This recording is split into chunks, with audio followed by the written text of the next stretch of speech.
to a lot of your music, and particularly, I think when people think of your sort of musical personality, they probably are thinking about the work that you did and have done for Tim Burton. So do you think you express a little bit more of yourself personally in your scores for Tim Burton?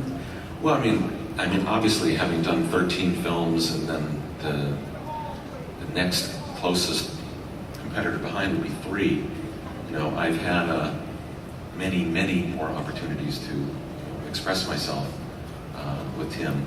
And I think, especially the first decade I worked with him, everything in my career was defined by every movie he did, because first I was the comedy guy, then came Beetlejuice, and then I became the quirky guy, and then after Batman, it's like, well, we can do big films too. Then after Edward Scissorhands, well, we can give him a romance too. So it's like every one of his films was allowing more doors to open for me. So he was allowing me access to everything, which is all I ever wanted, because I really didn't want to be the comedy guy or just the quirky guy forever. I can't bear doing just one thing. Tim has allowed me to move around quite a bit, and I'm grateful that between Pee-wee's Big Adventure and Big Fish, and there's been quite a bit of ground I've been able to cover with him. But he's also, just in terms of my entire career, allowed me the access to write in a way that would open up more doors for me, allow me to do what I needed to do, which is hopefully get to the point where I could write any kind of score. That's what I wanted when I started. Does anyone in the audience have questions for Tim Burton? I do. Not Tim Burton. I can't answer for Tim. There's a man rush to the microphone.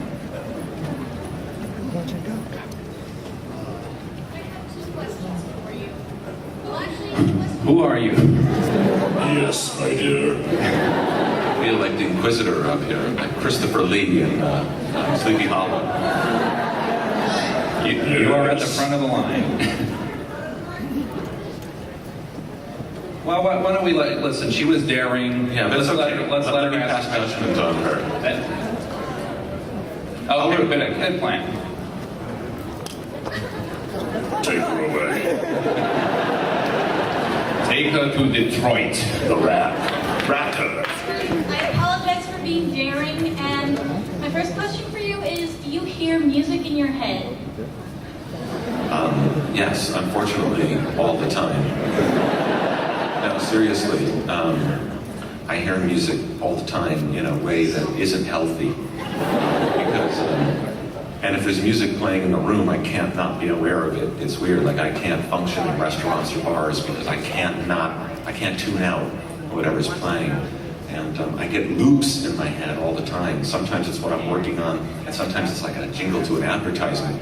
Which is another reason why I try not to watch commercial television, because if I see ads, it's dangerous. Anything can get stuck in my head, and then it kind of drives me nuts.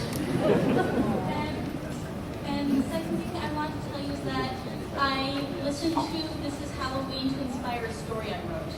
Oh, well, I'm glad it inspired anything other than depression or anxiety.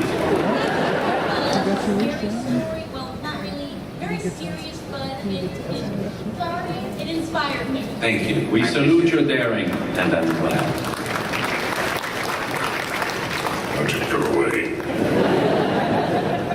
Before I ask, I just want to say, for the record, it's high time you get an Oscar, because I think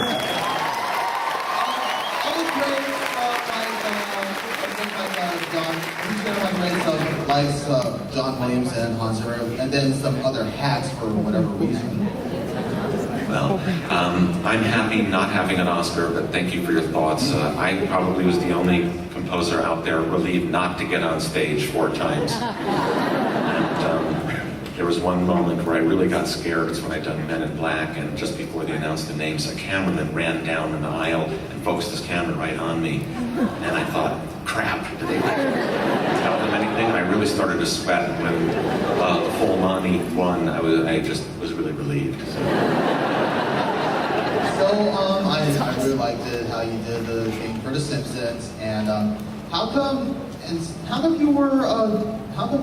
Hans Zimmer was chosen over you for the musical role for The Simpsons movie? Well, 2 reasons. I mean, one, I wasn't really interested. I don't really like doing kind of that type of fun. I know that kind of music is really fun, but I've done it a lot. And it's what I call mock music, because you're mock scary and then mock serious and mock dramatic. And it's really fun to listen to, but it's not all that fun to do. And secondly, I think he had a long-standing relationship with Jim Brooks. And he called me before he did it, and I gave him my blessing. And I was actually happy that he was doing it. And I was probably contentedly doing some weird, depressing little film somewhere and was happy doing it. So it all worked out fine. Da, da, da, da, da, da, da, da, da. Very good. Next. I had sort of two questions then, real quick. One, I've always been insatiably curious if you could shed any light on the switch from Carrie Hatch to John Avila in Oingo Boingo, like why that happened. And then also, the second part is, if it's not incredibly common in kids or something, I don't know. And then the other thing is, just, is there any possibility of any Oingo Boingo reissues, remasters? I can't answer the first question because I don't remember. I really have no idea. You gotta remember, between the Mystic Knights, which went for like almost 8 years, I think we had probably almost 25 different players go through there, and in Oingo Boingo, there was a lot of players in the beginning, leading to what finally ended up being the more stable group. And I can't tell you, other than I was used to every 2 years somebody leaving and somebody else coming in, and it was just kind of normal for me at that period still. Reissues, I don't know. It's not up to me. It's like if anybody remasters or reissue stuff. And unfortunately, I mean, we pretty much released every tune we recorded, so there's no treasure chest of unrecorded tunes. Not like Jimi Hendrix, where they're still coming up with unreleased stuff. So I don't know whether that's ever gonna. I don't know. Sorry. Thank you. Two I don't knows. Two big confident I don't knows. Okay, so my question was, out of everything, like in your band, Oingo Boingo, and all the movies that you've done, what is your favorite song?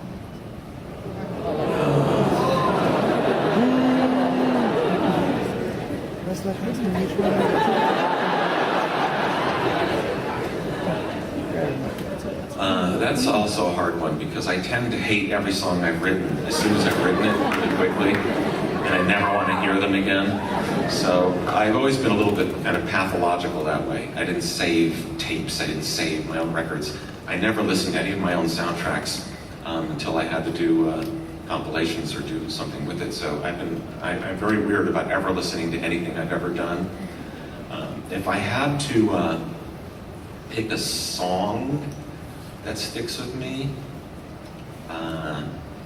that's like picking a favorite movie or a favorite score, but maybe I'd have to say Jack's Lament. Thank you.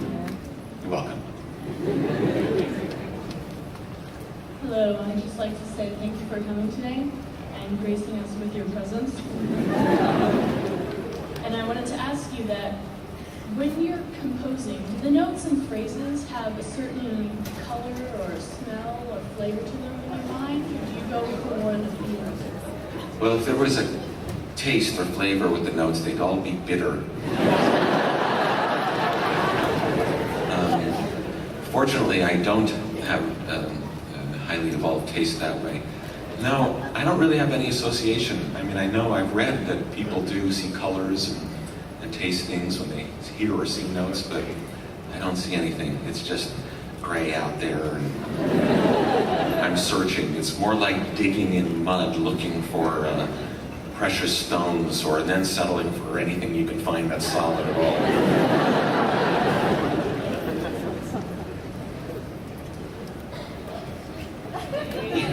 Nice. So, simple question. I was wondering, what is your favorite instrument? I always considered myself more of a percussion person than anything else, even though I played guitar on the boingo for years, and I write on a piano. But percussion was always my first love. I traveled around the world collecting percussion instruments, and those are the